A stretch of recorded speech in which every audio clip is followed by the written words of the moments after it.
Hello guys, welcome to maths Telugu. ఇలా clocks అయితే discuss చేస్తున్నాం. సో క్వశ్చన్ చూడండి, ఏంటి అని అంటే, a clock starts at noon. ఏంటి అంటే క్లాక్ అనేది 12 కి స్టార్ట్ అయింది అండ్ బై 10 minutes past 5. చూడండి, 10 minutes past 5 అని అంటే 5 hours 10 minutes అన్నట్టు. 10 minutes past 5 అంటే 5 hours 10 minutes. So hour hand అనేది 12 నుంచి 5 hours 10 minutes కి మూవ్ అయింది. సో ఇట్లాంటి అప్పుడు ఏమంటుంది క్వశ్చన్, అవర్ హ్యాండ్ అనేది ఎంత యాంగిల్ ఫార్మ్ చేస్తుంది. సో మనకి ఫార్ములా ఏంటి టీటాకి, modulus of 30 into h minus 5.5 into minutes. So ఈ ఫార్ములా యూజ్ చేయకుండా ఇక్కడ మనకి యాంగిల్ ని ఫైండ్ అవుట్ చేసి చూపిస్తాయి. ఎట్లా అంటే చూడండి, 12 దగ్గర యాంగిల్ ఎంత ఉంటది, 12 దగ్గర యాంగిల్ ఎంత ఉంటుంది అంటే 0 degrees ఉంటది ఇక్కడ 12 దగ్గర. సో ఇప్పుడైతే మరి మొత్తం ఎంత అవర్స్ చేంజ్ అయినాయి, 12 నుంచి 5 hours 10 minutes అంటున్నాను.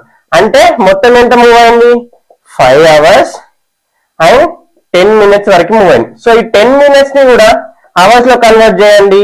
5 into 10/60. సో మొత్తం 31/6 hours మూవ్ అయింది.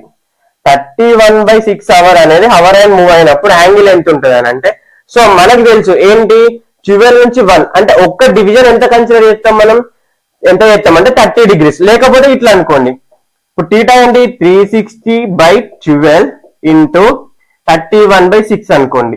సో ఈ వాల్యూ ఎంత, 30 degrees. అంటే 30 into 31/6 ఎంత సార్, 155 degrees. ఒకవేళ ఇట్లా అర్థం కాలే అనుకోండి, మీరేం చేస్తారంటే ఫస్ట్ θ1 ఫైండ్ అవుట్ చేయండి. θ1 ఎక్కడ, 12:00 కి ఎంత వస్తుంది, 0 degrees వస్తుంది. నెక్స్ట్ θ2 ఫైండ్ అవుట్ చేయండి. ఎంత, 5 hours 10 minutes కి θ2 ఫైండ్ అవుట్ చేయండి. చేసిన తర్వాత ఓవరాల్ θ ఏమవుతుంది అంటే మాడ్యులస్ ఆఫ్ θ1 మైనస్ θ2 అవుతుంది. సో ఇట్లా అర్థం కాకపోతే ఇట్లా చేసి ఆన్సర్ చేయండి. ఒకవేళ ఆన్సర్ వచ్చిందా రాలే అని కామెంట్ చేయండి. Thank you.